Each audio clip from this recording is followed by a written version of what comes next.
Uma história com tantos elementos como terror psicológico e sobrenatural, ficção científica, horror, conflitos políticos, gore, linhas temporais e diversos outros elementos poderia parecer meio confusa para você, não é? E ela realmente é. Higurashi é uma obra complexa que te deixa completamente perdido no início, onde em seus primeiros episódios você fica com aquela dúvida entre seguir adiante nos próximos capítulos procurando por possíveis respostas àqueles eventos, ou simplesmente quitar e fingir que nunca viu aquilo. Uma obra que te prende através de sua mais pura curiosidade, através daquela pulga que te acompanha praticamente em toda a primeira temporada, te cutucando de uma maneira não tão confortável. Sua narrativa se diferencia totalmente da progressão narrativa que temos até então. A obra tem uma qualidade de escrita ímpar, que, em minha opinião, é o que mais se destaca. Ela tem um teor investigativo e uma boa estrutura que consegue misturar elementos de ficção científica a elementos sobrenaturais. Na história, acompanhamos Kate Maebara, que chega recentemente a Hinamizawa, uma pequena vila fictícia no interior do Japão. Nessa pequena vila, Kate conhece suas amigas, que no início eram Urena, com quem tinha maior aproximação, Mion, Rika e Satoko. E até então, vive uma vida normal de um jovem comum em uma cidade no interior. Até que eventos estranhos acontecem. E sim, assim como esse vídeo, costumam na maioria das vezes ser bem repentinos, do extremo nada e sem motivo aparente.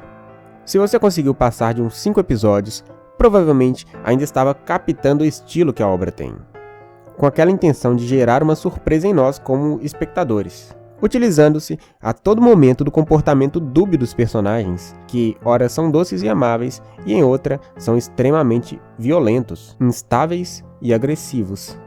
A obra se aproveita de uma maneira bem inteligente, eu diria, daqueles famosos jump scares, meio que forçando tanto em nós espectadores quanto nos personagens que estão vivendo aquela cena, uma sensação de paranoia, de dúvida, para depois nos entregar esses momentos onde o susto ele acontece de uma maneira bem repentina.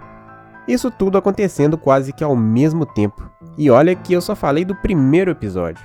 Temos também a utilização de diversas técnicas de close e da mudança do estilo de animação e trilha sonora para reforçar o clima de uma cidade que ora é fofinha e divertida e ora é tenebrosa e funesta.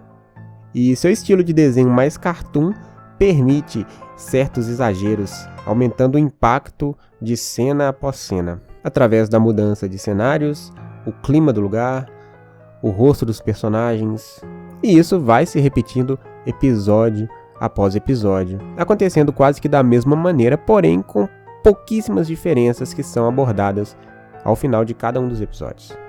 No início, parece que estamos vendo animes como o Jigoku Shoujo, onde temos vários episódios que não seguem uma linha cronológica exata, sendo uma espécie de repetição dos mesmos eventos em cada um dos episódios, tendo ali uma diferenciação apenas nos personagens e também na forma como os eventos acontecem.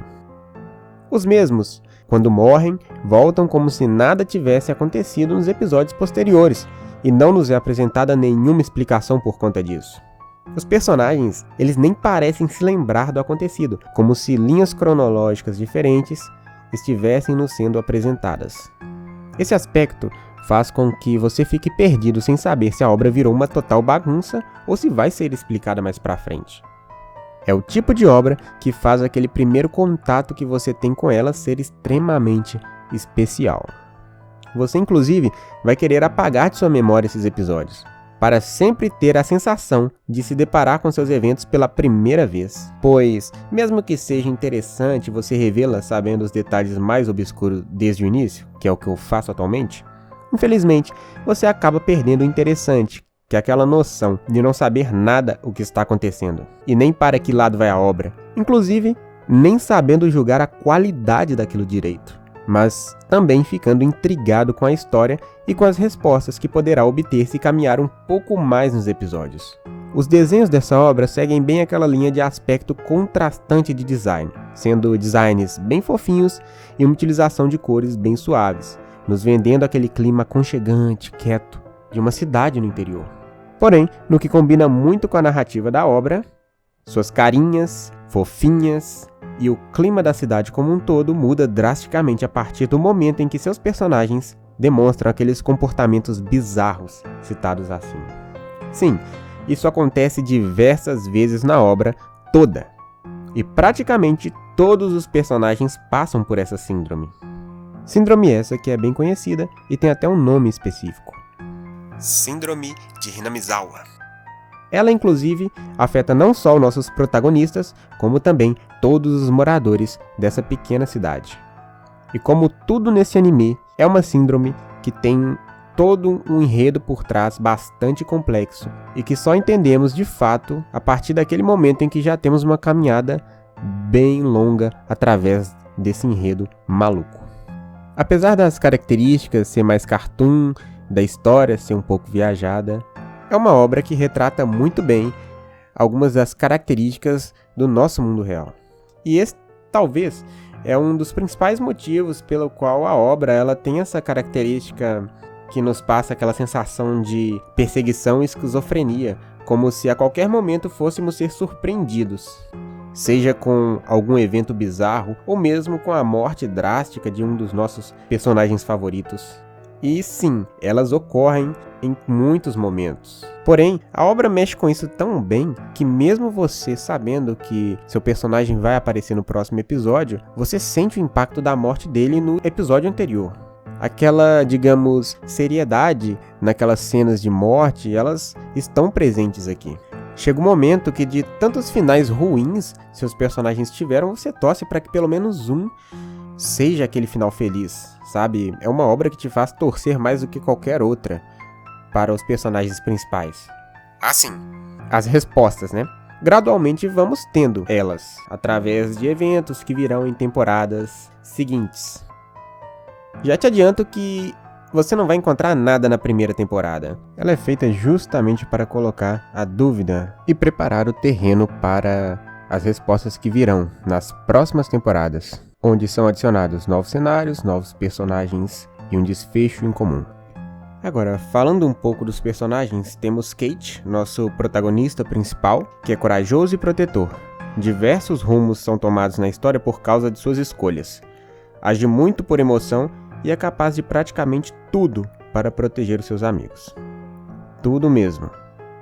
Rena é mais reservada, tímida, porém também bem esperançosa e é dotada de uma força de vontade que excede ao dos outros do grupo, sendo a única que realmente conseguiu vencer a síndrome sem a ajuda de medicamentos e outros artifícios.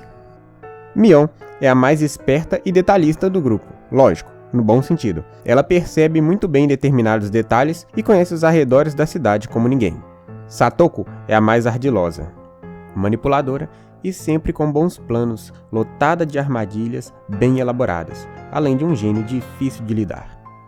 Rika é a peça-chave, com uma história bem obscura por trás que explica todos os eventos que se passam. Depois, lógico, aparecem mais personagens que dividem o espaço com os protagonistas, como Shion, Hanyu, Satoshi, mas digamos que os principais desde o início são os mencionados. A loucura humana e situações de extrema periculosidade são bem abordados e nos colocam na pele dos personagens, no mesmo momento que nos fazem refletir sobre o que faríamos naquela situação. Os eventos nunca são simples e com uma escolha óbvia.